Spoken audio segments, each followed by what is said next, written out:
Senator Weicker often is left out of the history of the ADA, and I think his role was so pivotal in the groundwork, in tilling the soil, if you will, to make it fertile for the introduction and consideration of the ADA.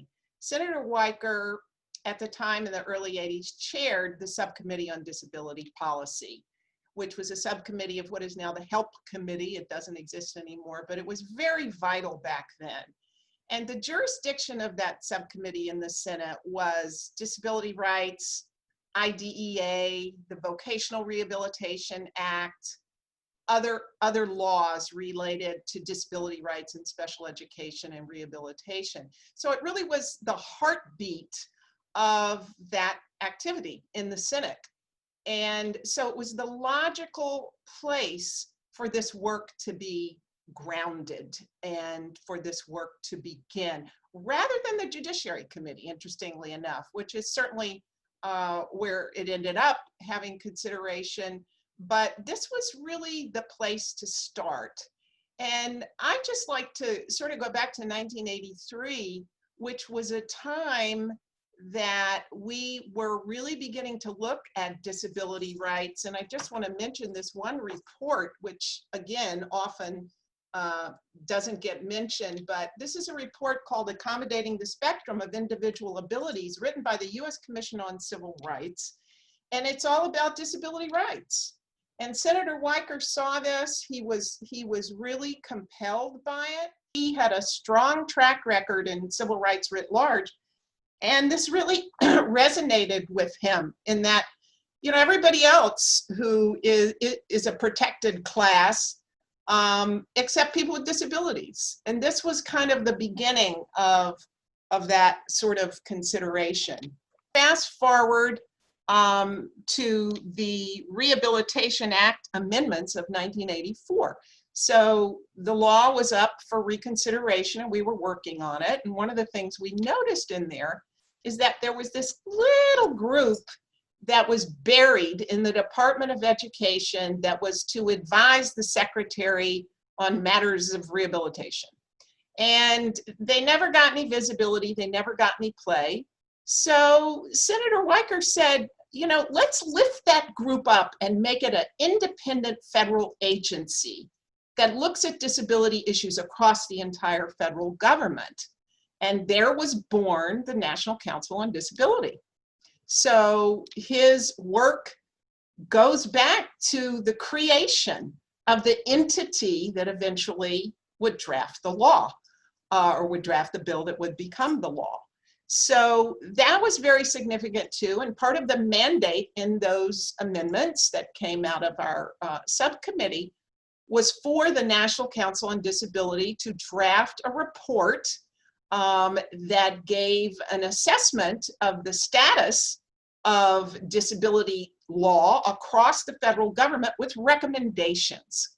So voila, that report was toward independence, which came out in February of 1986. And this report really put the National Council on Disability on the map in terms of an important national player in this saga. In 1987, a pivotal meeting took place. Sandy Perino, who chaired the National Council on Disability and was a Reagan appointee, came to meet with Senator Weicker. She was looking to find a member of the Senate who would introduce the comprehensive anti-discrimination legislation that was called for in Toward Independence. She thought that Senator Weicker would be the right person to do that. So she talked with him and asked him if he would do it. He said, yes, he would do it, but the National Council should draft the bill. So the National Council did draft the bill. It appeared in On the Threshold of Independence, and that was the bill that formed the basis of what he introduced. In April, the following April, 1988, he introduced the bill. In November of 1988, Senator Weicker lost re-election to Joe Lieberman. That was also the time when Bush was elected as our president. So we had a change, a big political shift in the middle here. One of the things Senator Weicker said when Sandy Perino originally approached him was that he should also go to Congressman Coelho and have him introduce it in the House. He knew there should be a bill both in the Senate and in the House. The other thing he said to Sandy Perino is get Tom Harkin involved, because Tom Harkin at the time was the ranking minority member, I believe, on the subcommittee. So all of that took place. Senator Weicker lost the election, left. President Bush took over. In the meantime, in terms of my role, I went on to consult with the National Council on Disability for about a year, 86, 87, working behind the scenes with them to keep all of this going. And in June of 1987, I joined the Presidential Commission on the HIV epidemic as a policy person. This was a group of appointees, Republican appointees, once again, like the National Council on Disability. President Reagan appointed all of these members of the commission to examine what was then a new, unknown, scary, challenging public health issue, HIV. So this is the report that the commission issued. You'll see there in June of 1988. And what I have tabbed here is a recommendation to enact the Americans with Disabilities Act. So once again, this is a group of Republicans saying to our nation, saying to Congress, we need anti-discrimination protection. From this angle, they were very concerned that people would not get tested if there were no anti-discrimination legislation. It was really keeping people from learning their own health information because of fear of reprisals if it became known that they were HIV positive. We had very compelling testimony about that.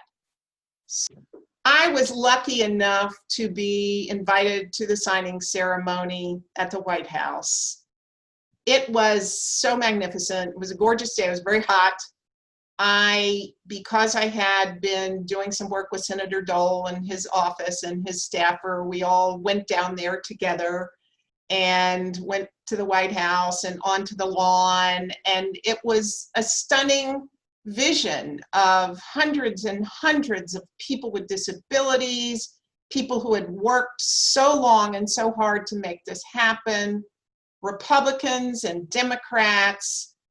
President Bush recalled a number of times, as has Senator Weicker, that the ADA was one of the top accomplishments of his entire career. And there was that kind of energy there that people politically, citizens had really united around something that was going to change our nation and make it better for everyone. It was truly a great celebration. And I think the fact that it was so bipartisan made it even that much more wonderful and spectacular. It was a true celebration.